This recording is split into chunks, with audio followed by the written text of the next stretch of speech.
नमस्कार साथियों, BPSC TRE 3.0 2000 plus PIQ series में आपका स्वागत है।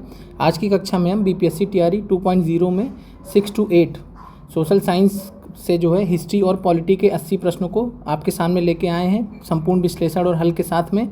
और यह जो पेपर है आज का, ये पीआरटी के लिए बहुत ही महत्वपूर्ण है। यहाँ पे आपके लिए बहुत अच्छे प्रश्न आपके लिए रखे गए हैं और साथ में 6 से 8 का पेपर है और टीजीटी के लिए भी यह महत्वपूर्ण है। और साथ में आपको पीआईक्यूज और जो है प्लेलिस्ट आपको वीडियो के लिंक में दे दी जाएगी। आते हैं पहले प्रश्न पे, और बहुत ही अच्छे प्रश्न आपके परीक्षा में आ भी सकते हैं टीआरई 3.0 में, तो ध्यान रखिएगा। और आते हैं पहले प्रश्न पे। झारखंड क्षेत्र में उलगुलान विद्रोह के नायक थे, तो आपको इस प्रश्न का आंसर पता है कि बिरसा मुंडा जो है झारखंड क्षेत्र में उलगुलान विद्रोह के नायक थे। उलगुलान विद्रोह को और किस नाम से जाना जाता है, तो मुंडा विद्रोह भी कहा जाता है। और मुंडा विद्रोह कब हुआ था, तो 1899 में हुआ था, स्टार्ट हुआ था और 1900 तक चला था। तो 1899 से 1900 के बीच में इसका रहा है। और साथ में अगर हम बात करें सिद्धू और कान्हू कौन थे, तो सिद्धू और कान्हू जो है संथाल विद्रोह के नेता थे। संथाल विद्रोह को नेतृत्व प्रदान किया था। और संथाल विद्रोह कब हुआ था, तो 1855-56 में। आगे बढ़ते हैं, अगले प्रश्न पे आते हैं। अगला प्रश्न है आपका, भागीरथ मांझी के नेतृत्व में सफाहार आंदोलन किस जनजाति से संबंधित था। तो ये ध्यान रखिएगा, बहुत ही महत्वपूर्ण प्रश्न है और ये बिहार स्पेशल का आपके लिए प्रश्न है। आपने ये प्रश्न इससे पहले नहीं देखा होगा पीआरटी वालों ने। तो भागीरथ मांझी के नेतृत्व में सफाहार विद्रोह या सफाहार आंदोलन जो है यह संथाल जनजाति से संबंधित था, तो ध्यान रखिएगा इसको। और साथ में जो है इनको बाबा जो है बाबा भागीरथ मांझी के नाम से जाना जाता था। और धार्मिक भावना पर प्रतिबंध के खिलाफ यह आंदोलन चला था। और इसका समय कब था, तो 1868 से 70, ध्यान रखिएगा 1868 से 70 के बीच में जो है सफाहार आंदोलन चला था बाबा भागीरथ मांझी के नेतृत्व में। आगे बढ़ते हैं। ब्रिटिश काल में भारतीय हस्तशिल्प उद्योग के पतन का कारण क्या था। तो इस प्रश्न को आप बहुत ही आराम से समझ सकते हैं, ठीक है। अब जैसे आप इतना जानते हैं कि ब्रिटिश काल में जो है जो ब्रिटिश सरकार थी भारत में, उसने क्या कर रखा था, तो उसने जो भारतीय हस्तशिल्प उद्योग को जो है डिमोटिवेट करने के लिए जो है क्या क्या करते थे, तो मशीन निर्मित वस्तु से प्रतिस्पर्धा करनी पड़ती थी भारतीय हस्तशिल्प उद्योगों को। क्योंकि जो मशीन निर्मित वस्तुएं आती थी कहाँ से बनकर, इंग्लैंड से, तो भारत में आती थी, जिसकी वजह से भारतीय हस्तशिल्प उद्योग को दिक्कतें होती थी। तो ये बात सही है, इसके कारण पतन होने लगा भारतीय हस्तशिल्प का। साथ में भारत में ब्रिटिश सरकार की दमनकारी नीतियाँ, तो आप जान ही रहे हैं कि जो ब्रिटिश सरकार की नीतियाँ थी भारत में वो दमनकारी ही थी, तो ये भी सही है। और साथ में अगर बात करें भारतीय वस्तु पर अत्यधिक कर, तो ये भी बात बिल्कुल सही है कि जब भारतीय वस्तु को जो है इंग्लैंड में भेजा जाता था उन पर अत्यधिक कर लगाया जाता था, ठीक है। लेकिन जब वही इंग्लैंड से वस्तुएं बन के भारत आती थी तो उन पर जो है कर को बहुत कम कर दिया जाता था। इस वजह से जो है डिस्क्रिमिनेशन रहता था मार्केट में, और इस वजह से भारतीय हस्तशिल्प उद्योग जो है धीरे धीरे उसका पतन स्टार्ट हो गया ब्रिटिश शासन में। तो आज आपका आंसर हो जाएगा ABC, तीनों सही है, उपयुक्त में से एक से अधिक। आगे बढ़ते हैं। अगला प्रश्न है, औपनिवेशिक शासन ने भारत में कौन सी राजस्व प्रणाली लागू की थी। तो औपनिवेशिक शासन के दौरान सबसे पहले अगर हम बात करें तो अस्थाई बंदोबस्त स्टार्ट किया था 1793 में। किसने स्टार्ट किया था, तो लॉर्ड कॉर्नवालिस ने स्टार्ट किया था 1793 में। और रैयतवाड़ी व्यवस्था की बात करें तो रैयतवाड़ी व्यवस्था 1820 में, ठीक है। 1820 में किसने स्टार्ट किया था, थॉमस मुनरो ने स्टार्ट किया था। और साथ में अलेक्जेंडर रीड भी इससे जुड़े हुए थे। महलवाड़ी व्यवस्था की बात करें, महलवाड़ी बंदोबस्त किसने तैयार किया था, तो होल्ट मैकेंजी, नाम ध्यान रखिएगा, होल्ट मैकेंजी इससे जुड़े हुए थे। और यह 1822 में इसको जो है लाया गया था। तो होल्ट मैकेंजी ने महलवाड़ी व्यवस्था को तैयार किया था। तो आपका ABC तीनों सही है, क्योंकि ये औपनिवेशिक शासन के दौरान ये तीनों राजस्व प्रणालियाँ लागू की गई थी। तो आपका आंसर हो जाएगा D, उपयुक्त में से एक से अधिक। आगे बढ़ते हैं। प्रश्न है, सुभाष चंद्र बोस ने किस स्थान से दिल्ली चलो का अपना प्रसिद्ध उद्घोष किया। तो आपसे सिंगापुर में जो सुभाष चंद्र बोस जी का स्थान रहा, वहाँ से जो उन्होंने संघर्ष किया, वहाँ से रिलेटेड आपके बहुत प्रश्न पूछे गए हैं बीपीएससी टीआरई में, जिनको हमने पहले भी देखा है। तो यहाँ पे अगर बात करें तो सिंगापुर से ही दिल्ली चलो का नारा दिया था सुभाष चंद्र बोस जी ने। और किस डेट में दिया था, तो 6 जुलाई 1943, याद रखिएगा 6 जुलाई 1943, आपसे डेट भी पूछ सकता है, ठीक है। और ये सिंगापुर में पदांग नाम का एक जगह था, ठीक है। तो पदांग नामक जगह से इन्होंने यह नारा दिया था। अगले प्रश्न पे आते हैं। प्रश्न है, किस कांग्रेस सत्र में असहयोग आंदोलन का संकल्प लिया गया। तो किस कांग्रेस सत्र में असहयोग आंदोलन का संकल्प लिया गया था? तो इस प्रश्न का सही जवाब है नागपुर सत्र। और नागपुर सत्र कब हुआ था? तो दिसंबर 1920 में। इसके अध्यक्ष आपको ध्यान रखना है, इसके अध्यक्ष थे चक्रवर्ती विजय राघवाचारी। चक्रवर्ती विजय राघवाचारी, ठीक है। और इसके अलावा अगर हम बात करें, यहाँ पे एक फैक्ट, आपको दो फैक्ट और ध्यान रखने हैं कि जो असहयोग आंदोलन था वो अनौपचारिक रूप से, ठीक है। तो असहयोग आंदोलन कब शुरू हुआ था? असहयोग आंदोलन औपचारिक रूप से कब शुरू हुआ था? ठीक है, तो कब शुरू हुआ था? तो ये 1 अगस्त 1920, 1 अगस्त 1920 को शुरू कर दिया गया था। लेकिन कांग्रेस के द्वारा, ठीक है, कांग्रेस के कलकत्ता अधिवेशन में, कांग्रेस के कलकत्ता अधिवेशन में प्रस्ताव पारित किया गया था जहां पे असहयोग आंदोलन को औपचारिक स्वीकृति दी गई थी, ठीक है। और ये कब दिया गया था? तो ये हुआ था 4 सितंबर 1920 को। तो ध्यान रखिएगा, 4 सितंबर 1920 को कांग्रेस के कलकत्ता अधिवेशन में जो है असहयोग आंदोलन को स्वीकृति दी गई थी। ये हो गया। और साथ में अगर बात किया जाए असहयोग आंदोलन समाप्त कब हुआ था? तो 4 फरवरी को चौरा चौरी कांड हुआ था। फिर 12 फरवरी 1922 को गांधी जी ने असहयोग आंदोलन वापस ले लिया था। आगे बढ़ते हैं। अगला प्रश्न है, भारतीय राष्ट्रीय कांग्रेस के किस सत्र की महात्मा गांधी ने अध्यक्षता की थी? तो भारतीय राष्ट्रीय कांग्रेस के जो है अगर हम बात करें तो एकमात्र ऐसा अधिवेशन था जिसकी गांधी जी ने अध्यक्षता की थी, और वह था बेलगांव अधिवेशन 1924। बेलगांव अधिवेशन 1924। और गया 1922 का जो अधिवेशन था, इसकी अध्यक्षता किसने की थी? तो CR दास ने। बहुत बार हमने इसके बारे में डिस्कस किया आपसे। लखनऊ 1916 का जो अधिवेशन हुआ था उसकी अध्यक्षता किसने की थी? तो अंबिका चरण मजूमदार। और इसके अलावा प्रश्न आपसे पूछता है कि महात्मा गांधी ने जो है कांग्रेस का किस अधिवेशन में पहली बार भाग लिया था? तो कांग्रेस के किस अधिवेशन में महात्मा गांधी पहली बार गए थे? तो वह है 1901 का कलकत्ता अधिवेशन। कई लोगों को ये बात नहीं पता है, तो ध्यान रखिएगा। 1901 का कलकत्ता अधिवेशन गांधी जी पहली बार गए थे। और गांधी जी ने दूसरा अधिवेशन 1916, लखनऊ का 1916 अधिवेशन था, जब वो साउथ अफ्रीका से लौट के आए 1915 में, जनवरी 1915 में। और 1916 में लखनऊ अधिवेशन में उन्होंने भाग लिया था। तो वो उनका दूसरा बार था। पहली बार उन्होंने 1901 में ही भाग लिया था। और साथ में 1924 में उन्होंने जो है पहली बार कांग्रेस की जो है अधिवेशन की अध्यक्षता की थी। क्लियर है? आगे बढ़ते हैं। प्रश्न है, गांधी की प्रसिद्ध दांडी यात्रा को कौन सा आंदोलन कहा जाता है? तो ये आप सभी को पता है कि दांडी यात्रा जो है, दांडी यात्रा में क्या किया था गांधी जी ने? तो साबरमती से दांडी तक 78 समर्थकों के साथ में गांधी जी ने दांडी यात्रा की थी। दांडी यात्रा का आपको समय पता होना चाहिए, 12 मार्च से 6 अप्रैल, ठीक है। 12 मार्च से 6 अप्रैल 30 दिवसीय यात्रा थी। और 6 अप्रैल को गांधी जी दांडी पहुंच के उन्होंने नमक कानून तोड़ा था, नमक बनाया था और नमक कानून को तोड़ा था, इसलिए इसको नमक सत्याग्रह के नाम से जाना जाता है, ठीक है। इसके अलावा आपको ये भी ध्यान रखना है कि चंपारण में किसने नेतृत्व प्रदान किया था नमक सत्याग्रह को? तो आपका आंसर होना चाहिए बिपिन बिहारी वर्मा। और यह प्रश्न BPSC तैयारी में पूछा गया है। और इसके अलावा भागलपुर में बात करें तो एंटी चौकीदारी टैक्स कैंपेन वहाँ चलाया गया था भागलपुर में महादेवलाल सराफ के नेतृत्व में। तो ध्यान रखिएगा। आगे बढ़ते हैं। प्रश्न है आपका, 1857 की क्रांति में किसने जगदीशपुर में विद्रोह का नेतृत्व किया? तो आपको तो ये प्रश्न का आंसर रट गया होगा, कुंवर सिंह ने, ठीक है। बस इतना ध्यान रखिएगा, पटना पूछ ले, अगर पटना में विद्रोह का नेतृत्व पूछ ले तो आपको आंसर पीर अली लगाना है, ठीक है। पटना में पूछे तो पीर अली, बाकी और कहीं जगह भी 1857 की क्रांति पूछेगा तो आपका आंसर कुंवर सिंह ही होगा, ठीक है। आगे बढ़ते हैं। प्रश्न है आपका, किसने फॉरवर्ड ब्लॉक की स्थापना की? तो आपको पता है कि सुभाष चंद्र बोस जी ने 1739, डेट याद रखिएगा, 3 मई 1739 को फॉरवर्ड ब्लॉक की स्थापना की थी, ठीक है। कांग्रेस से उन्होंने इस्तीफा दे दिया था और कांग्रेस से इस्तीफा देकर 1739 में उन्होंने जो है ऑल इंडिया फॉरवर्ड ब्लॉक की स्थापना की थी। आगे बढ़ते हैं। प्रश्न है आपका, किसने वाक्यांश स्वराज हमारा जन्मसिद्ध अधिकार है की रचना की? तो यहाँ पे आंसर आपका है बाल गंगाधर तिलक, ठीक है। और यहाँ पे अगर बात करें, वैसे तो प्रश्न पूछा गया रचना किसने की है, और अगर एक्चुअल में देखा जाए जो है रचना किसने की थी तो जो है बैप्टिस्टा ने की थी। काका बैप्टिस्टा थे, जोसेफ बैप्टिस्टा उनका पूरा नाम था।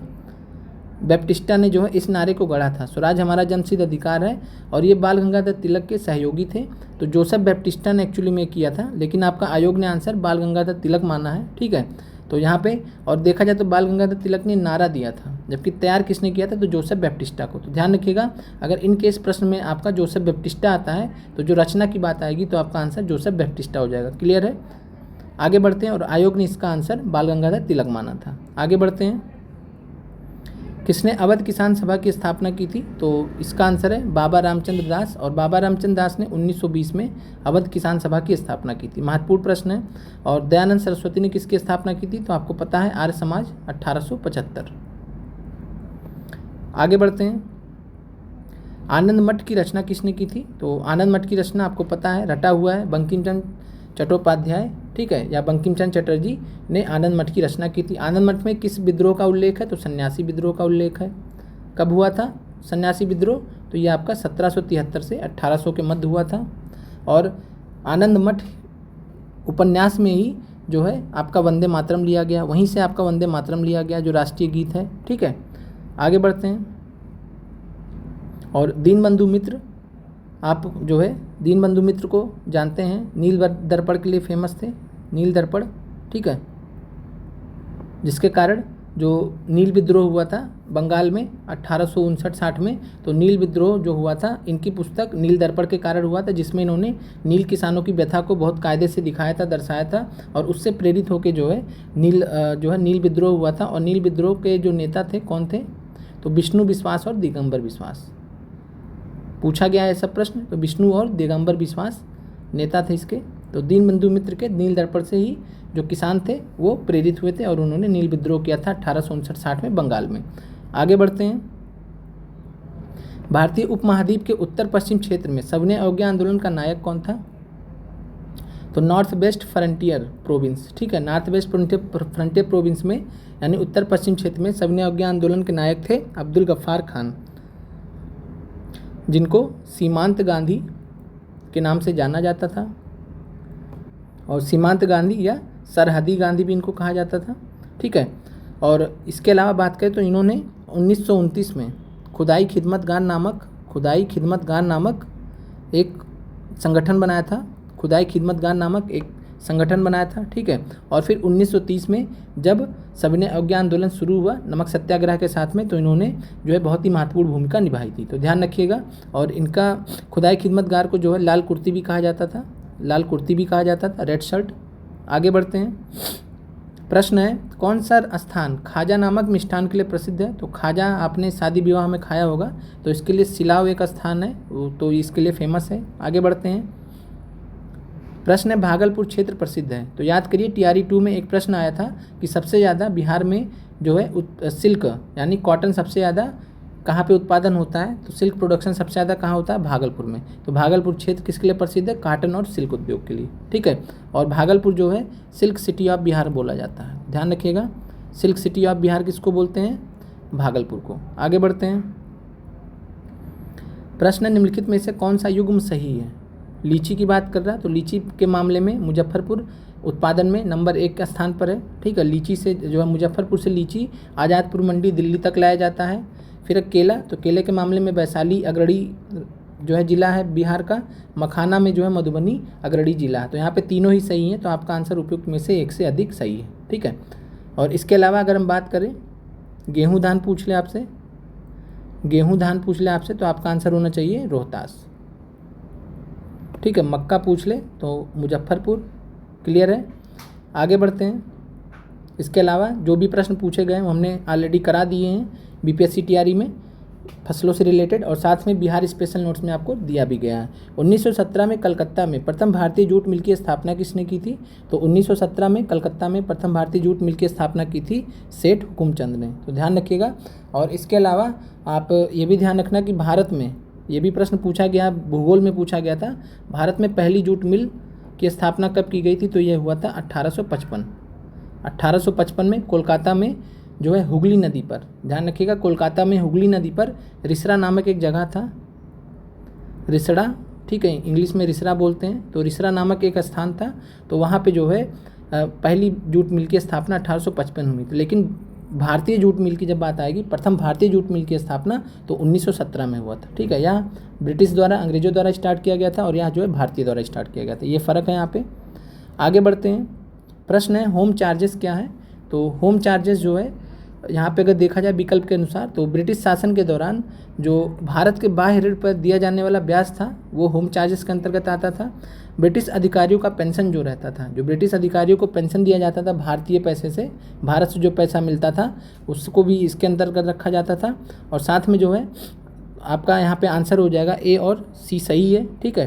तो आपका आंसर हो जाएगा उपयुक्त में से एक से अधिक। और ब्रिटिश अधिकारियों का जो व्यक्तिगत संपत्ति प्रेषण है उसको यहाँ पे होम चार्जेस में उतना क्लियरली नहीं रखा गया है, लेकिन आपका जो ए और सी है ये क्लियरली होम चार्जेस में मेंशन किया गया है। आगे बढ़ते हैं। प्रश्न है, किसने स्वदेशी आंदोलन की प्रेरणा हेतु भारत माता की जो है पेंटिंग चित्रित की थी? तो इसकी बात करें तो ये अवनींद्रनाथ टैगोर, रविन्द्रनाथ टैगोर के भाई थे। तो अवनींद्रनाथ टैगोर ने जो है 1905 में, कब किया था? तो 1905 में जो है स्वदेशी आंदोलन की प्रेरणा हेतु भारत माता की पेंटिंग चित्रित की थी। और भारत माता की पेंटिंग की जो सबसे पहले चित्र बनाया था वो बनाया था बंकिम चंद्र चटर्जी ने 1870 के आसपास। आगे बढ़ते हैं। 1920 के असहयोग आंदोलन के दौरान कांग्रेस की विधान परिषदों के बहिष्कार के सिद्धांत का कौन प्रबल विरोधी था? तो यहाँ पे बात करें तो 1920 के समय में जो है असहयोग आंदोलन के दौरान, 1920 के असहयोग आंदोलन के दौरान जब 1922 का समय चल रहा था, जब गांधी जी को जेल भेज दिया गया था मार्च में, तो वहाँ से फिर जो है कांग्रेस के विधान परिषदों के बहिष्कार के सिद्धांत के जो प्रबल विरोधी थे वो थे मोतीलाल नेहरू और चित्तरंजन दास। ये जो है पक्षधर थे कि विधान परिषदों में कांग्रेस को एंट्री करना चाहिए, लेकिन जो धड़ा था सरदार वल्लभ भाई पटेल के नेतृत्व में वह इसके विरोध में था। वह नहीं चाहता था कि कांग्रेस जो है विधान परिषदों में एंट्री करे। और मोतीलाल नेहरू चित्तरंजन दास ने जो है इसीलिए 1922 का जब गया अधिवेशन हो गया तो इन्होंने इस्तीफ़ा दे दिया, मतलब कांग्रेस से जो है, ठीक है, कांग्रेस से उन्होंने इस्तीफ़ा देकर क्या किया था, कांग्रेस से मतलब अलग होकर जो है इन्होंने स्वराज पार्टी की स्थापना की थी। स्वराज पार्टी की स्थापना की थी। और स्वराज पार्टी की स्थापना कब की थी? तो 1 जनवरी 1923। तो ध्यान रखिएगा, दिसंबर 1922 में अधिवेशन खत्म होता गया अधिवेशन, जिसकी अध्यक्षता की थी चित्तरंजन दास ने। और वहाँ से फिर लास्ट में इन्होंने अनाउंस कर दिया कि हम एक नई पार्टी बना रहे हैं। और 1 जनवरी 1923 को स्वराज पार्टी का गठन हो गया, जिसके अध्यक्ष थे चित्तरंजन दास और सचिव, ध्यान रखिएगा, मोतीलाल नेहरू सचिव थे। ठीक है, क्लियर है। अब आते हैं प्रश्न पे। तो आपका आंसर हो गया ए और बी दोनों सही है, तो आंसर हो जाएगा उपयुक्त में से एक से अधिक। आगे बढ़ते हैं। यह किसने कहा था कि क्रांतिकारियों का उद्देश्य आतंकवाद नहीं अपितु क्रांति, और क्रांति का उद्देश्य भारत में राष्ट्रीय सरकार की स्थापना है? तो क्रांति का उद्देश्य भारत में राष्ट्रीय सरकार की स्थापना है। इस वाक्य से ही आप समझ जाइए कि ऐसा स्टेटमेंट सुभाष चंद्र बोस जी दे सकते हैं। ठीक है, तो क्रांतिकारियों का उद्देश्य आतंकवाद नहीं अपितु क्रांति का, और क्रांति का उद्देश्य भारत में राष्ट्रीय सरकार की स्थापना। ठीक है, तो सुभाष चंद्र बोस जी का ये स्टेटमेंट था, बहुत ही फेमस स्टेटमेंट है, तो ध्यान रखिएगा। और जो आज प्रश्न कराए जा रहे हैं बहुत ही महत्वपूर्ण प्रश्न है और परीक्षा में आ सकते हैं। अगला प्रश्न है, Gandhi in his time and ours किसने लिखी है? तो Gandhi in his time and ours, Gandhi ji से रिलेटेड जो भी पुस्तकें होती हैं, जो भी घटनाएं होती हैं, बहुत बीपीएससी तैयारी द्वारा पूछा जाता है। तो इस प्रश्न का जो सही आंसर है वो है डेविड हार्डीमैन द्वारा। आगे बढ़ते हैं। इनमें से कौन अंतर्राष्ट्रीय न्यायालय में प्रथम भारतीय न्यायाधीश था? तो 1952 में BN राव प्रथम न्यायाधीश बने थे। ठीक है, प्रथम भारतीय न्यायाधीश थे अंतर्राष्ट्रीय न्यायालय में, तो ध्यान रखिएगा। आगे बढ़ते हैं। भारत के संविधान में निम्नलिखित में से किस भाषा को राष्ट्रभाषा का दर्जा दिया गया है? तो अगर आपने पॉलिटी को बहुत अच्छे से पढ़ा तो आपको पता है कि भारत के संविधान में किसी भी भाषा को राष्ट्रभाषा का दर्जा नहीं दिया गया है, जबकि किस भाषा का दर्जा दिया गया? तो राजभाषा का दर्जा दिया गया। ठीक है, राजभाषा ऑफिशियल लैंग्वेज का दर्जा दिया गया। किसको? तो हिंदी और इंग्लिश को। ठीक है, और यह किस अनुच्छेद के तहत दिया गया? तो अनुच्छेद 343 के तहत दिया गया है। और 343(1) में हिंदी को भारत की राज्य भाषा बोला गया, राज्य भाषा। ठीक है, तो आपका आंसर हो जाएगा उपयुक्त में से कोई नहीं, राष्ट्रभाषा कोई नहीं है, राजभाषा हिंदी और इंग्लिश है। आगे बढ़ते हैं। भारतीय कैबिनेट में पहली महिला थी, तो भारतीय कैबिनेट में जो पहली महिला थी वो थी राजकुमारी अमृत कौर। और जब 15 अगस्त को, ध्यान रखिएगा, 15 अगस्त 1947 को जब भारत आज़ाद हुआ तो जो मंत्रिमंडल गठित किया गया था मंत्रिमंडल गठित किया गया था, किसके नेतृत्व में? तो जवाहरलाल नेहरू के जो है नेतृत्व में, वो प्रधानमंत्री थे। और जो मंत्रिमंडल गठित किया गया था उसमें एकमात्र महिला कैबिनेट मंत्री थी, श्रीमती जो है मंत्री थी राजकुमारी अमृत कौर जी। तो ध्यान रखिएगा। और इनको कौन सा प्रभार मिला था? तो स्वास्थ्य प्रभार। तो स्वास्थ्य मंत्री थी, तो ध्यान रखिएगा स्वास्थ्य मंत्री थी, और ये एकमात्र महिला सदस्य थी मंत्रिमंडल में। आगे बढ़ते हैं। स्वतंत्र पार्टी के संस्थापक थे, बहुत ही महत्वपूर्ण प्रश्न है, तो ध्यान रखिएगा कि स्वतंत्र पार्टी के संस्थापक थे सी राजगोपालाचारी। और इन्होंने कब स्थापना किया था इसका? तो 4 जून 1959 को। उससे पहले ये कांग्रेस में थे, ठीक है, कांग्रेस के बहुत महत्वपूर्ण नेता थे। तो 4 जून 1959 को जो है सी राजगोपालाचारी ने कांग्रेस से अलग होकर 4 जून 1959 वर्ष, ध्यान रखिएगा, स्वतंत्र पार्टी की स्थापना की। आगे बढ़ते हैं। अगला प्रश्न है, संविधान सभा ने संविधान को अंगीकार किया। तो आपको पता है 26 नवंबर 1949 को अंगीकार किया गया था संविधान सभा द्वारा संविधान को, और 26 जनवरी 1950 को संपूर्ण भारत में लागू कर दिया गया था। क्लियर है? आगे बढ़ते हैं। इनमें से कौन संविधान सभा में उपाध्यक्ष थे? तो आपको पता है एस सी मुखर्जी, ठीक है, ध्यान रखिएगा एस सी मुखर्जी संविधान सभा में उपाध्यक्ष थे। और अध्यक्ष आपको पता है संविधान सभा के अध्यक्ष कौन थे? तो राजेंद्र प्रसाद जी। और जब आपसे स्पेसिफिकली पूछेगा कि अस्थायी सदस्य, टेम्परेरी सदस्य कौन थे पहले बैठक में, तब आपको वहाँ पे आंसर सच्चिदानंद सिन्हा लगाना, नहीं तो अगर अध्यक्ष पूछेगा तो आपको राजेंद्र प्रसाद जी ही लगाना, ठीक है। आगे बढ़ते हैं।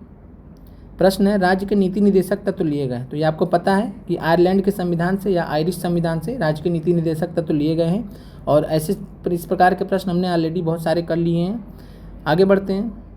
निम्नलिखित में से किसका संबंध राज्य चुनाव आयोग से है? तो यहाँ पे बात करें तो पहली चीज़ तो आप समझिए कि जो 73वां संविधान संशोधन अधिनियम था 1992, इसके द्वारा क्या किया गया? तो भारत में पंचायती राज संस्थाओं को संवैधानिक दर्जा दिया गया, ठीक है। उससे पहले भी पंचायती राज संस्थाएं देश के अलग अलग हिस्सों में काम कर रही थी। फॉर एग्जांपल 1959 में राजस्थान के नागौर जिलों से, ठीक है, राजस्थान के नागौर जिले से जो है सबसे पहली बार पंचायती राज व्यवस्था का शुभारंभ हुआ था, ठीक है। लेकिन जो संवैधानिक दर्जा नहीं दिया गया था, संवैधानिक दर्जा कब दिया गया था? तो ये दिया गया था 73वां संविधान संशोधन अधिनियम से 1992 से। और संवैधानिक दर्जे का मतलब क्या होता है कि जब संवैधानिक दर्जा दे दिया जाएगा तो हर राज्य में, ठीक है, हर राज्य में जो है पंचायती राज व्यवस्थाओं को लागू करना पड़ेगा, ठीक है। इसका मतलब होता है संवैधानिक दर्जे का। और उससे पहले जिसका मन होता था वही कर सकता था, जिसको नहीं करना रहता था वो नहीं करता था। तो संवैधानिक दर्जे का यही मतलब हुआ कि पूरे भारत में लागू होगा। और इसके तहत, ठीक है, पंचायतों में इलेक्शंस कराने के लिए जो है राज्य चुनाव आयोग का गठन किया गया, स्टेट इलेक्शन कमीशन का गठन किया गया। तो स्टेट इलेक्शन कमीशन का गठन किस संशोधन द्वारा किया गया?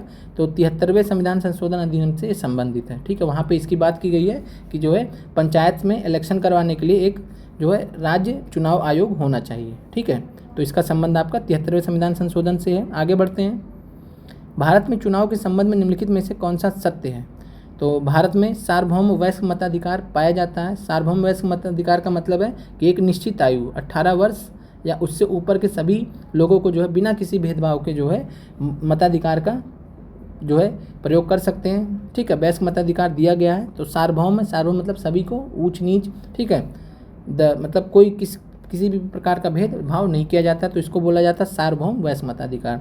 फिर बहुदलीय व्यवस्था। तो भारत में चुनाव में आप जानते हैं कि बहुत सारे दल होते हैं। आज ही चुनाव का जो है रिजल्ट आ रहा है धीरे धीरे। फिर स्वतंत्र निर्वाचन आयोग। तो भारत के संदर्भ में हमेशा ध्यान रखिएगा जो निर्वाचन आयोग होता है वो स्वतंत्र होता है। हालांकि सरकार इनकी स्थिति थोड़ा इधर उधर होती है, लेकिन वैसे आपको देखना तो संविधान ने जो है स्वतंत्र निर्वाचन आयोग की जो है मतलब वहाँ पे प्रावधान दिए गए हैं। तो आपका आंसर तीनों सही है। जब तीनों सही है तो आपका, ठीक है, आंसर हो जाएगा उपयुक्त में से एक से अधिक। आगे बढ़ते हैं। प्रश्न है, निम्नलिखित में से किसका संबंध परमादेश से है? तो निम्नलिखित में से किसका संबंध परमादेश से है? तो परमादेश में ध्यान रखिएगा, न्यायालय यह देखता है कि कोई पदाधिकारी अपना विधिक कर्तव्य नहीं कर रहा है और किसी व्यक्ति के अधिकार का अतिक्रमण कर रहा है। तो ये आपका परमादेश के अंतर्गत आता है। और इसके अलावा बात करें, यदि न्यायालय को लगता है कि कोई व्यक्ति बिना किसी पद विशेष को धारण किए हुए अधिकारी ना होते हुए भी उस पद को धारण किया, तो न्यायालय उस व्यक्ति को पदधारक होने से रोक देता है। यह जो है आपका अधिकार परीक्षा के अंतर्गत आता है। अगर जो किसी ने गलत तरीके से पब्लिक ऑफिस ले लिया होगा तो उसको हटाने के लिए अधिकार परीक्षा, जिसको क्यू वारंटो बोला जाता है। ये रिट जो है न्यायालय निकाल सकती है। फिर है न्यायालय आदेश देता है कि गिरफ्तार व्यक्ति को उसके सामने उपस्थित किया जाए, तो यह जो है बंदी प्रत्यक्षीकरण के अंतर्गत आता है। बंदी प्रत्यक्षीकरण के अंतर्गत आता है। हैबियस कॉर्पस जिसको बोला जाता है। तो आपका इस प्रश्न का जो आंसर है कि निम्नलिखित में से किसका संबंध परमादेश से है, तो न्यायालय देखता है कि कोई पदाधिकारी अपना विधिक कर्तव्य पूरा कर नहीं रहा है और किसी व्यक्ति के अधिकार का अतिक्रमण कर रहा है, उस केस में जो है परमादेश जारी करता है। आगे बढ़ते हैं। भारतीय संविधान का अनुच्छेद 324(1) किससे संबंधित है, तो याद कर लीजिए, रट लीजिए। 324 अनुच्छेद आपका निर्वाचन आयोग से संबंधित है। आगे बढ़ते हैं। किस राज्य ने भारत में पहली गैर कांग्रेसी राज्य सरकार को चुना था, तो इस प्रश्न का जो सही जवाब है वह है केरल। ठीक है, और केरल में 1957 से 1959 के बीच में, 1957 से 1959 के बीच में जो है कम्युनिस्ट पार्टी के जो है ईएमएस नंबूदारी, नाम याद रखिएगा, ईएमएस नंबूदारी पात। ठीक है, तो ईएमएस नंबूदारी पात के जो है ये मुख्यमंत्री थे और पहली गैर कांग्रेसी राज्य सरकार केरल में स्थापित हुई थी 1957 से 1959 के मध्य। अगला प्रश्न है, आधारभूत संरचना सिद्धांत के विषय में निम्नलिखित में से कौन सा कथन सत्य है। तो आधारभूत संरचना सिद्धांत, जिसको बेसिक स्ट्रक्चर डॉक्ट्रिन बोला जाता है, तो यह एक भारतीय न्यायिक सिद्धांत है। बिल्कुल सही बात है। इसको सुप्रीम कोर्ट ऑफ इंडिया ने, ठीक है, सुप्रीम कोर्ट ऑफ इंडिया ने केशवानंद भारती मामले में जो है दिया था, निर्णय पे दिया था, और यह सिद्धांत केशवानंद भारती केस में भारत के सर्वोच्च न्यायालय के निर्णय पर आधारित है। ये भी बात बिल्कुल सही है। यह सिद्धांत केवल संवैधानिक संशोधनों पर लागू होता है, तो ये भी बात बिल्कुल सही है कि संविधान में संशोधन अगर जो है सरकार करना चाहेगी तो उससे रिलेटेड जो है आपका बेसिक स्ट्रक्चर डॉक्ट्रिन है, तो ध्यान रखिएगा। तो आपका आंसर तीनों सही है, तो उपयुक्त में से एक से अधिक। आगे बढ़ते हैं। भारत के नियोजित विकास मॉडल के संदर्भ में निम्नलिखित कथनों पर विचार कीजिए तथा गलत कथन को पहचानिए। और यहाँ पे अगर बात करें तो यह मॉडल विकास के यूएसएसआर मॉडल से प्रेरित था। तो भारत में जो नियोजित विकास मॉडल था, जिसको पंचवर्षीय योजनाओं के तहत रखा गया था, पंचवर्षीय योजनाओं, ठीक है, और पंचवर्षीय योजनाओं के बारे में हमने पहले भी बात की है कि जो भारत में पंचवर्षीय योजना है, 5 ईयर्स प्लान है, वो कहाँ से लिए गए थे, तो यूएसएसआर मॉडल से प्रेरित था। ठीक है, रसिया का जो यूएसएसआर मॉडल था उससे प्रेरित था, तो आपका पहला सही है। फिर दूसरा है, प्रथम पंचवर्षीय योजना के प्रारूप दस्तावेज को 1951 में जारी किया गया था। तो प्रथम पंचवर्षीय योजना का जो टाइम था 1951 से 56 था, तो ध्यान रखिएगा। और यहाँ पे अगर बात करें तो गलत कथन पहचानना, तो पहला और दूसरा सही है। तीसरा है, पीसी महलनोबिस प्रथम पंचवर्षीय योजना के वास्तुकार थे, तो ये गलत है। प्रथम जो पंचवर्षीय योजना थी वह आधारित थी हेरोड डोमर मॉडल पे, हेरोड डोमर मॉडल पे, ये ध्यान रखिएगा। और इसके अलावा बात करें, जो द्वितीय पंचवर्षीय योजना थी उसके पीसी महलनोबिस वास्तुकार थे। तो द्वितीय पंचवर्षीय योजना 5 ईयर्स प्लान के जो वास्तुकार थे वो थे पीसी महलनोबिस। ये चला था 1956 से 61 के बीच में। क्लियर है। आगे बढ़ते हैं। तो सी आपका स्टेटमेंट यहाँ पे गलत है, गलत कथन पहचानना था। पहला दूसरा सही है, तीसरा गलत है। संविधान के अनुसार संघीय विधायी निकाय को कहा जाता है। तो संघीय विधायी निकाय, इससे आसान प्रश्न क्या आ सकता है आपके लिए, तो आपका आंसर है संसद। तो भारत की जो संसद है वो संविधान के अनुसार संघीय विधायी निकाय है, और ये अनुच्छेद 79 में बताया गया है। अनुच्छेद 79 में संसद के बारे में बताया गया है। आगे बढ़ते हैं। निम्नलिखित में से संसद के अंतर्गत कौन कौन आता है। तो अगर आपने संसद के बारे में अच्छे से अध्ययन किया तो आपको पता है कि लोकसभा और राज्यसभा आता है, लेकिन इसके अलावा बहुत महत्वपूर्ण राष्ट्रपति भी जो है संसद के भाग होते हैं। क्यों भाग होते हैं? क्योंकि संसद द्वारा बनाया गया कानून बगैर राष्ट्रपति की सहमति के जो है कानून नहीं बन सकता। जो विधेयक होता है, बिल लाया जाता है संसद में, वो बगैर राष्ट्रपति के जो है साइन किए हुए, ठीक है, अनुमति के वहाँ कानून नहीं बन सकता। तो इसलिए संसद के जो देखा जाए तो लोकसभा विभाग है, राज्यसभा विभाग और राष्ट्रपति विभाग है। तो आपका आंसर हो जाएगा उपयुक्त में से एक से अधिक। क्लियर है। और यहाँ अभी आपका अनुच्छेद 79 में बताया गया है, अनुच्छेद 79 में बताया गया है। आगे बढ़ते हैं। प्रश्न है, भारतीय संविधान के किस अनुच्छेद में के अनुसार अन्य पिछड़े वर्गों के कल्याण को बढ़ावा देना सरकार के लिए अनिवार्य है। तो यहाँ पे अनुच्छेद 340 जो है वो पिछड़ा वर्ग आयोग की स्थापना की बात करता है। ठीक है, तो पिछड़ा वर्ग आयोग की स्थापना की बात करता है 340, और यहाँ पे जो है इसी के जरिए जो है अन्य पिछड़ा वर्गों के लिए कल्याण को बढ़ावा देना सरकार के लिए अनिवार्य करता है अनुच्छेद 340। आगे बढ़ते हैं। अनुच्छेद 356 राष्ट्रपति शासन से संबंधित है, और अनुच्छेद 249 जो है राज्यसभा के द्वारा दिए प्रस्ताव देकर जो है कानून से संबंधित है, जिसको आप देख लीजिएगा, महत्वपूर्ण अनुच्छेद है 249, 51, 52। आगे बढ़ते हैं, और यह जो आर्टिकल है वो 6 से 8 वालों को ध्यान रखना, पीआरटी वालों को नहीं ध्यान रखना है, ठीक है। बस आपको 340 ध्यान रखना था और 356। आगे बढ़ते हैं, निम्नलिखित में से कौन सा भारतीय संविधान के संशोधन में शामिल होता है। फिर से आसान सा प्रश्न आ गया। अभी हमने बात किया कि संसद में कौन कौन भाग होता है, तो आपने बोला लोकसभा, राज्यसभा और राष्ट्रपति। तो लोकसभा और राज्यसभा तो यहीं दे दिया गया, संसद में ही है, ठीक है। संसद में लोकसभा भी आता है, राज्यसभा भी आता है और राष्ट्रपति भी हो गया आपका, ठीक है। न्यायपालिका नहीं होती है, संविधान संशोधन में न्यायपालिका भाग नहीं लेती है, ठीक है। तो आपका आंसर ए और बी दोनों सही है, तो आपका आंसर हो गया उपयुक्त में से एक से अधिक। आगे बढ़ते हैं, क्या एक व्यक्ति को एक से अधिक राज्यों का राज्यपाल नियुक्त किया जा सकता है। तो भारत में बिल्कुल हो सकता है, तो ये आपका स्टेटमेंट सही है। और एक व्यक्ति एक से अधिक राज्यपाल नियुक्त किया जा सकता है, उसका जो सैलरी वगैरह होगा वो सब प्रेसिडेंट उस केस में निर्धारित करता है। आगे बढ़ते हैं, समवर्ती सूची का उल्लेख है। तो समवर्ती सूची जो है ये 7वीं अनुसूची में बताई गई है, और 7वीं अनुसूची में 3 प्रकार की सूचियाँ बताई गई हैं। और 3 प्रकार की सूचियाँ कौन सी हैं, तो एक है आपका संघ सूची, जिसपे केंद्र सरकार कानून बना सकती है। दूसरा है राज्य सूची, जिसपे राज्य सरकार बना सकती है, ठीक है। इसके अलावा तीसरा है समवर्ती सूची। समवर्ती सूची में जो है केंद्र और राज्य दोनों बना सकती हैं, लेकिन अगर कोई मतलब बीच में गड़बड़ होएगा, मतलब दोनों में आपस में नहीं बनेगा, तो उस केस में जो है केंद्र द्वारा बनाया गया कानून ही मान्य होगा। तो ध्यान रखिएगा, समवर्ती सूची में केंद्र द्वारा बनाया गया कानून ही फाइनली मान्य होता है। बना दोनों सकते हैं, लेकिन अगर इनकेस विरोधाभास होता है तो केंद्र का माना जाएगा। और इसके अलावा जो अवशिष्ट शक्तियाँ हैं, अवशिष्ट जो विषय हैं, ठीक है, अवशिष्ट विषय या अवशिष्ट शक्तियाँ हैं, वो भारत की संसद को दी गई है। तो ध्यान रखिएगा, यानी अवशिष्ट शक्तियों का मतलब होता है, विषय का मतलब होता है ऐसी चीज़ें जो न संघ सूची में है, न राज्य सूची में, न समवर्ती सूची में है, ठीक है। तो ऐसी को हम अवशिष्ट शक्तियाँ, अवशिष्ट विषय बोलते हैं, ठीक है। तो अवशिष्ट विषय से संबंधित जो कानून बनाने का प्रावधान है वो संसद के पास है, तो ध्यान रखिएगा, या जो है केंद्र सरकार के पास है। आगे बढ़ते हैं, सार्वभौम मताधिकार का अर्थ है यह कि मत देने का अधिकार नियंत्रित नहीं होता है। तो सार्वभौम मताधिकार को भी हमने ऊपर भी डिस्कस किया था कि इसमें जो है किसी भी प्रकार का भेदभाव नहीं किया जाता है, ना तो जाति लिंग से, ना आस्था से, ना संपत्ति से, किसी भी प्रकार का भेदभाव नहीं किया जाता है। तो आपका आंसर हो जाएगा ए, बी, सी तीनों सही है, तो उपयुक्त में से एक से अधिक। आगे बढ़ते हैं, निम्नलिखित में से किसकी नियुक्ति भारत के राष्ट्रपति द्वारा की जाती है। तो भारत के राष्ट्रपति द्वारा भारत के मुख्य न्यायाधीश CJI की नियुक्ति की जाती है, ठीक है। उसके बाद उच्च न्यायालय के जो न्यायाधीश होते हैं, हाई कोर्ट के जो जस्टिस होते हैं, न्यायाधीश होते हैं, उनकी भी नियुक्ति राष्ट्रपति के द्वारा की जाती है। राज्य निर्वाचन आयुक्त की नियुक्ति जो वो गवर्नर के द्वारा की जाती है, ठीक है। तो ध्यान रखिएगा, राज्यपाल के द्वारा की जाती है। तो आपका आंसर ए और बी दोनों सही है, सी गलत है, तो ए भी सही है, तो आपका आंसर फिर भी उपयुक्त में से एक से अधिक ही रहेगा।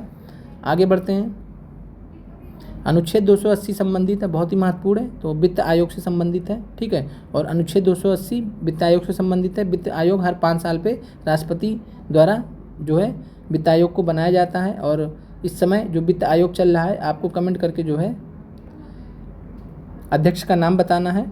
आगे बढ़ते हैं, मौलिक कर्तव्यों को किस समिति की सिफारिश पर संविधान में जोड़ा गया था। तो हमने इस प्रश्न को पॉलिटी मैराथन में भी देखा था। तो मौलिक कर्तव्यों को जो है स्वर्ण सिंह समिति की सिफारिश पर संविधान में जोड़ा गया था। और मौलिक कर्तव्यों की बात करें तो मौलिक कर्तव्य जो है ये 42वें संविधान संशोधन अधिनियम से जोड़े गए थे। 42वें संविधान संशोधन अधिनियम 1976 से जोड़े गए थे संविधान में, और 10 मौलिक कर्तव्य जोड़े गए थे, लेकिन टोटल 11 है। तो 11वां मौलिक कर्तव्य कब जोड़ा गया था, तो ये जोड़ा गया था 86वें संविधान संशोधन अधिनियम 2002 के माध्यम से। इसमें शिक्षा का जो शिक्षा से संबंधित मौलिक कर्तव्य है। आगे बढ़ते हैं, किस देश में फर्स्ट पास्ट द पोस्ट प्रणाली है, ठीक है। तो पहली बात तो आप समझिए कि फर्स्ट पास्ट द पोस्ट प्रणाली का मतलब क्या होता है। तो फर्स्ट पास्ट द पोस्ट प्रणाली का मतलब होता है कि 100% मान लीजिए वोटिंग हुई, ठीक है, कितना भी वोट हुआ 100% होता है, हर चीज़ को हम 100% मान के चलते हैं। अब मान लीजिए जो 100% में एक को मिला 40%, ठीक है, दूसरे को मिला 30%, तीसरे को मिला 20%, ठीक है, 40 30 70 20 90, और चौथे को मिला 10%, ठीक है। तो यहाँ पे होता क्या, फर्स्ट पास्ट द पोस्ट में क्या होता है, जितने भी लोग लड़े, ठीक है, जितने भी लोग लड़े, जिनको सबसे ज़्यादा मिलेगा उनको विजेता घोषित कर दिया जाता है, ठीक है। तो ये फ़र्क होता है। और फर्स्ट पास्ट द पोस्ट में जो है जैसे वैसे देखा जाए तो मेजॉरिटी लाने के लिए 100% में से कम 51% लाना चाहिए, लेकिन फर्स्ट पास्ट द पोस्ट में जो है ये 51% से कम भी चल जाता है, ठीक है। तो ये चीज़ है। जैसे 2014 में जब NDA सरकार आई थी, बीजेपी की एनडीए सरकार आई थी बीजेपी के नेतृत्व में, तो एनडीए सरकार को 38% वोट मिले थे भारत की जनता के, ठीक है। तो 62% तो नहीं मिला था, लेकिन फर्स्ट पास्ट द पोस्ट के तहत जो ये अलाउड है कि आप जो है कम परसेंटेज ला के भी जो है अगर आपका और सबसे ज़्यादा है तो आप विजेता घोषित हो जाएंगे। तो यह भारत में भी है, कनाडा में भी है, यूनाइटेड किंगडम में भी है। तो आपका आंसर हो जाएगा उपयुक्त में से एक से अधिक। आगे बढ़ते हैं। ताड़ी विरोधी आंदोलन की शुरुआत किस राज्य हुई थी? तो यह आपका हुआ था आंध्र प्रदेश में 1992 में। नेल्लोर जिला है, ध्यान रखिएगा, नेल्लोर जिला से। आगे बढ़ते हैं। प्रश्न है आपका, ऐसे विधेयक जिनमें स्पष्ट रूप से करारोपण या करों की समाप्ति से संबंधित प्रावधान होते हैं उन्हें किस श्रेणी में रखा जाता है? तो उन्हें जो है धन विधेयक के उसमें रखा जाता है, और धन विधेयक से संबंधित अनुच्छेद आपका 110 है। और 6 से 8 वाले डिटेल में पढ़ लीजिएगा धन विधेयक के बारे में। आगे बढ़ते हैं। निम्नलिखित में से किसका लोकतंत्र के विचार में विश्वास नहीं है? तो किसका लोकतंत्र के विचार में विश्वास नहीं होता है? उदारवादी विचार विश्वास करता है, समाजवादी भी विश्वास करते हैं, लेकिन जो कट्टरपंथी होता है वह जो है लोकतंत्र के विचार में विश्वास नहीं करता है। आगे बढ़ते हैं। द बर्डन ऑफ डेमोक्रेसी नामक पुस्तक के लेखक कौन है? तो ध्यान रखिएगा, प्रताप भानु मेहता। प्रताप भानु मेहता ने द बर्डन ऑफ डेमोक्रेसी नामक पुस्तक लिखी है। अगला प्रश्न है, भारत के संविधान को किसने बनाया था? तो भारत के संविधान को आपको पता है किसने बनाया था? तो भारत की संविधान सभा ने। और भारत की संविधान सभा किस आधार पर बनी थी? तो cabinet mission plan 1946, cabinet mission योजना 1946 के अंतर्गत बनी थी। और भारतीय संविधान की पहली बैठक कब हुई थी? तो 9 दिसंबर 1946 को। दूसरी कब हुई थी? 11 दिसंबर 1946 को, जब राजेंद्र प्रसाद जी को जो है अस्थायी अध्यक्ष चुन लिया गया था। ठीक है, आगे बढ़ते हैं। निम्नलिखित में से किस देश ने एकदम आरंभ से ही अपनी लोकतांत्रिक व्यवस्था में सार्वभौमिक वैश्य मताधिकार लागू किया था? तो भारत जब आज़ाद हुआ था तो तभी जो है 15 अगस्त 1947 को, ठीक है, वहीं से जो है मतलब जब भारतीय संविधान बना तो वहाँ पे जो है सार्वभौमिक वैश्य मताधिकार दिया गया था। ठीक है, 26 जनवरी 1950 को 49 में अंगीकार किया गया, 26 जनवरी 1950 को लागू किया गया, और सार्वभौम वैश्य मताधिकार शुरू से ही भारत ने लागू किया। आगे बढ़ते हैं। निम्नलिखित में से किस देश में एक बहुमतवादी लोकतांत्रिक राज्य व्यवस्था होना माना जाता है? तो इस प्रश्न का आपका आंसर है श्रीलंका। ठीक है, और अब पीआरटी के लिए प्रश्न यहाँ पे खत्म हो गए हैं, पीआरटी वाले अब जा सकते हैं। अब जो प्रश्न वो 6 से 8 और टीजीटी के लिए ही महत्वपूर्ण है। ठीक है, तो आपका प्रश्न है, निम्नलिखित में से किस देश में एक बहुमतवादी लोकतांत्रिक राज्य व्यवस्था का होना माना जाता है? तो श्रीलंका आपका आंसर है। अगले प्रश्न पे आते हैं, और यहाँ पे अगर देखा जाए निम्नलिखित में से कौन सा भारत में सरकार का सबसे निचला स्तर है? तो इसका आंसर है पंचायत। ठीक है, ये तो सबको ही पता है। आगे बढ़ते हैं। एक लोकतांत्रिक राज्य व्यवस्था में सत्ता संघर्ष का सबसे सुंदर प्रकार क्या है? तो आप समझ ही रहे, चुनाव चल रहा है, और चुनाव में जो है सत्ता संघर्ष सबसे बढ़िया माना जाता है कि चुनाव के जरिए जो है डेमोक्रेटिक तरीके से, लोकतांत्रिक तरीके से सभी पार्टियां चुनाव लड़ती हैं। वो अलग बात है कैसे कैसे लड़ती हैं। इनमें से किसे भारत में लोकतंत्र को गहरा करने का श्रेय दिया जाता है? तो इसमें अगर दिया जाए तो जवाहरलाल नेहरू आपका आंसर है। ठीक है, तो जवाहरलाल नेहरू जी ने जो है इनको श्रेय दिया जाता है। क्यों दिया जाता है? क्योंकि 1964 तक, 47 से लेके 64 तक ये भारत के प्रधानमंत्री रहे। और अगर देखा जाए वही पाकिस्तान बगल में आज़ाद हुआ था, और जो है पाकिस्तान का हाल उस समय से फिर आगे तक का जो है देखा गया तो बहुत ख़राब हुआ। ठीक है, और वहीं भारत का देखा जाए तो भारत ने जो है लोकतांत्रिक व्यवस्था को अपनाया, और कभी भी जो है लोकतांत्रिक व्यवस्था कमज़ोर नहीं होने पाई। ठीक है, तो जवाहरलाल नेहरू जी ने मजबूत करने का श्रेय इनको दिया जाता है। आगे बढ़ते हैं। और महात्मा गांधी चूँकि रह ही नहीं गए थे। आगे बढ़ते हैं। इनमें से किस सिद्धांतकार ने लोकतंत्र शब्द को बहुतंत्र शब्द से स्थापन करना चाहा था? तो लोकतंत्र को बहुतंत्र से किसने कहा था? तो रॉबर्ट डहल ने। आगे बढ़ते हैं। लोकतंत्र के अंतर विरोधों को इंगित करने के लिए किसने द एप्पल कार्ट नामक नाटक लिखा था? तो द एप्पल कार्ट नामक नाटक लिखा था जॉर्ज बर्नार्ड शॉ ने। आगे बढ़ते हैं। 1990 के पश्चात भारतीय राजनीति युग के विषय में निम्नलिखित में से कौन सा कथन सही है? तो यह आर्थिक सुधारों पर आम सहमति का युग है। तो आर्थिक सुधार आपको पता है 1991 में आए थे, एलपीजी जिनको बोला जाता है शॉर्ट में। फिर है गठबंधन सरकार का युग था, तो ये भी बात सही है, गठबंधन सरकारें शुरू हो गई थी यहाँ से। फिर है यह संघ के बाहर स्वायत्तता के लिए प्रांतीय आकांक्षाओं की वृद्धि का युग है। तो जो ये भी बात बिल्कुल सही, जो प्रांतीय आकांक्षाएँ थी धीरे धीरे बढ़ने लगी थी वहाँ से। फिर है उपयुक्त में से एक से अधिक। ठीक है, तो आपका आंसर उपयुक्त में से एक से अधिक। और यहीं से आप आरजेडी का, ठीक है, आरजेडी का, जेडीयू का, इन सब का देख सकते हैं बिहार के संदर्भ में। आगे बढ़ते हैं। संघ सूची के विषय में निम्नलिखित में से कौन सा कथन सत्य है? तो संघ सूची के विषय में अगर हम बात करें तो प्रतिरक्षा, विदेशी मामले, बैंकिंग जैसे राष्ट्रीय महत्व के विषय हैं। बिल्कुल सही बात है। संघ सूची में हमेशा जो राष्ट्रीय महत्व के विषय उन्हीं को रखा जाता है। पूरे देश के लिए इन मामलों में एक तरह की नीतियों की आवश्यकता होती है, इसी कारण इन विषयों को संघ सूची में डाला गया। ये भी बात बिल्कुल सही है कि पूरे देश भर में एक ही जैसी व्यवस्था रहे। संघ सूची में वर्णित विषयों के बारे में कानून बनाने का अधिकार केवल केंद्र सरकार को, तो ये भी बात बिल्कुल सही है, संघ सूची केवल केंद्र सरकार बना सकती है। तो आपका आंसर है, पूछा कौन सा गलत है, ठीक है। यहाँ पे प्रश्न पूछा था कौन सा असत्य है, तो सभी सही हैं, तो आपका आंसर हो जाएगा उपयुक्त में से कोई नहीं। प्रश्न है, असत्य कथन की पहचान कीजिए। लोकसभा का प्रथम आम चुनाव वर्ष 1951 में आयोजित हुआ था, तो 1951 में आयोजित हुआ था, ठीक है। फिर स्वतंत्रता के बाद से भारत में चुनाव के लिए निर्वाचन क्षेत्र के सभी प्रत्याशियों के नाम वाले मतपत्रों का उपयोग हो रहा है, तो ये भी ठीक है। फिर 1990 के दशक के अंत से इलेक्ट्रॉनिक वोटिंग मशीनों के द्वारा, ईवीएम के द्वारा मतपत्रों से मतदान की व्यवस्था के विस्थापन की शुरुआत हुई, तो ये भी ठीक है। तो आपका आंसर उपयुक्त में से कोई नहीं। गलत पूछा है तो आपका कोई नहीं है, तो आपका आंसर है ई, कोई नहीं। फिर राष्ट्र निर्माण के आधारभूत दृष्टिकोण में क्या सम्मिलित नहीं है, तो नीति निर्माण में क्षेत्रीय मुद्दों पर पर्याप्त ध्यान दिया जाना चाहिए, या तो सम्मिलित होगा। विभिन्न संस्कृतियों की विशिष्टताओं को छोड़े बिना संयुक्त सामाजिक जीवन, ये भी सम्मिलित होगा। क्षेत्रीय आकांक्षाओं की राजनीतिक अभिव्यक्ति को राष्ट्र विरोधी मानना है, ये गलत बात है, तो ये आपका जो है नहीं होना चाहिए। और राष्ट्र निर्माण में आधारभूत दृष्टिकोण में यह सम्मिलित नहीं किया जा सकता, ठीक है। क्षेत्रीय आकांक्षाएं होनी चाहिए और उनकी जो राजनीतिक अभिव्यक्ति होती है उनको राष्ट्र विरोधी नहीं मानना चाहिए, तो गलत स्टेटमेंट है आपका। आगे बढ़ते हैं। कौन से यूरोपीय देशों ने भौगोलिक, अब हिस्ट्री के कुछ बचे हुए प्रश्न हैं जो पीआरटी के काम के नहीं थे और आपके 6 से 8 टीजीटी के लिए काम के थे, उनको देख लेते हैं 2 मिनट में। तो कौन से यूरोपीय देशों ने भौगोलिक खोज प्रारंभ की जिसने अमेरिका, एशिया और अफ्रीका का औपनिवेशीकरण प्रारंभ हुआ, तो पता है आपको, पुर्तगाल और स्पेन ने स्टार्ट किया था, ठीक है। और स्पेन से कौन आए थे, तो स्पेन से आए थे जो है कोलंबस ने 1492 में अमेरिका की खोज की थी। पुर्तगाल से आए थे वास्को डी गामा, और वास्को डी गामा ने जो है 1498 में भारत की खोज की थी, तो इसलिए पुर्तगाल और स्पेन आपका आंसर हो गया। और आप लोग 6 से 8 वाले ये ध्यान रखिए कि जब आपका जैसा पेपर हुआ, जो जो टॉपिक्स आपसे पूछे गए उनको बहुत अच्छे से तैयार कर लीजिए। जिस जिस टॉपिक से प्रश्न पूछे गए हैं उनको अच्छे से तैयार कर लीजिए। जो डेट्स हैं, क्रोनोलॉजी है, उनको आप तैयार कर लीजिए अच्छे से कि कौन सी घटना कब हुई है। फिर प्रारंभिक भौगोलिक खोजों का परंपरागत मत क्या है, तो प्रारंभिक भौगोलिक खोजों का परंपरागत मत क्या था, तो जो स्पेन पुर्तगाल से निकले थे लोग, वो कारण था, आर्थिक कारण था कि नई नई जगह ढूंढ रहे थे, संसाधन ढूंढ रहे थे, नए क्षेत्रों की खोज कर रहे थे, ईसाई धर्म का प्रचार, ये सारी चीज़ें थी, तो आपका आंसर उपयुक्त में से 1 से अधिक।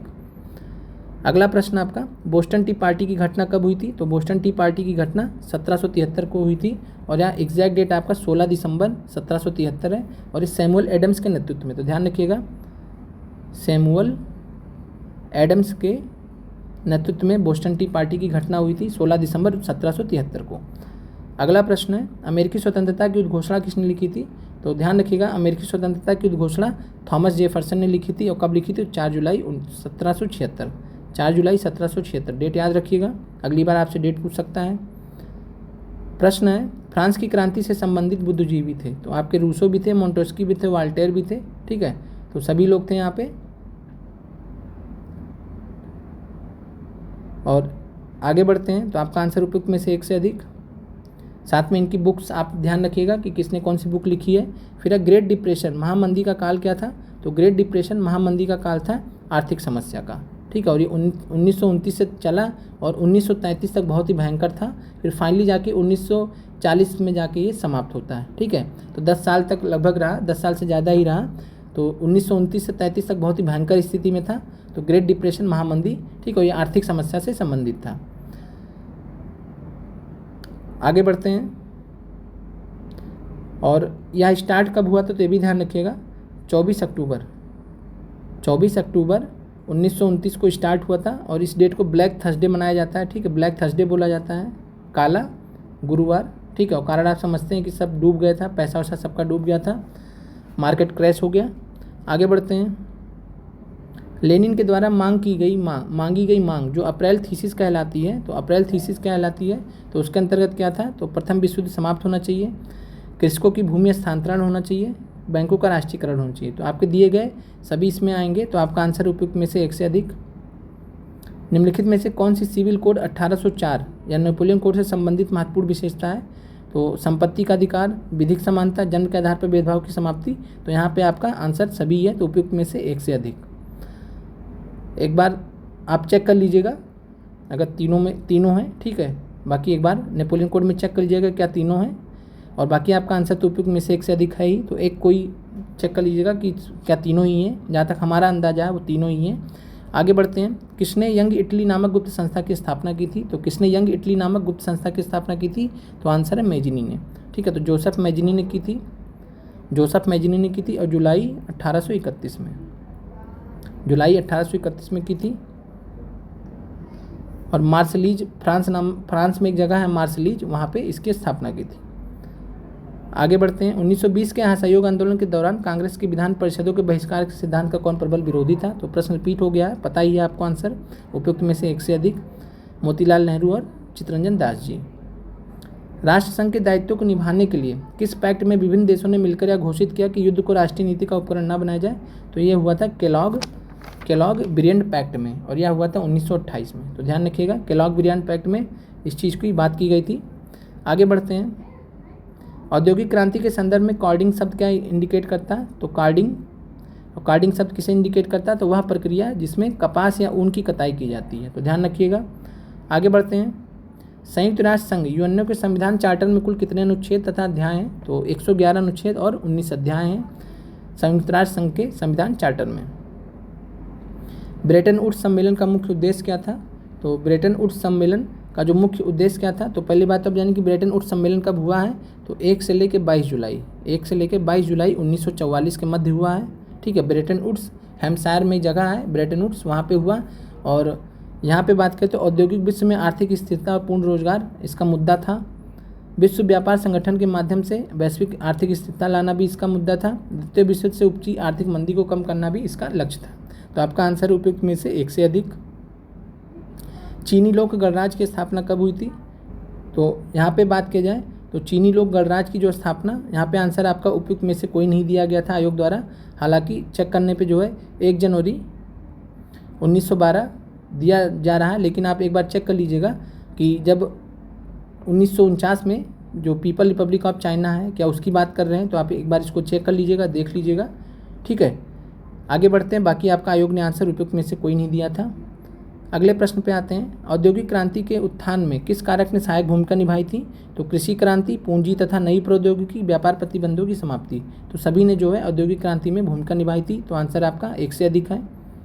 तो ये प्रश्न आपके समाप्त होते हैं और आप लोग जो है कमेंट करके ज़रूर बताएं कि आपको क्लास कैसी लगी। और अगर आप चाहेंगे तो आपको हम जो है टीजीटी का भी हिस्ट्री पॉलिटी का क्लास लेके आएंगे, जो आपके लिए महत्वपूर्ण हो सकता है। परीक्षा वहाँ में प्रश्न वहाँ से भी आ सकते हैं। तो मिलते हैं अगले वीडियो में। आप लोग का देखने के लिए बहुत बहुत धन्यवाद। चैनल को ज़्यादा से ज़्यादा शेयर करके हमें सहयोग करें।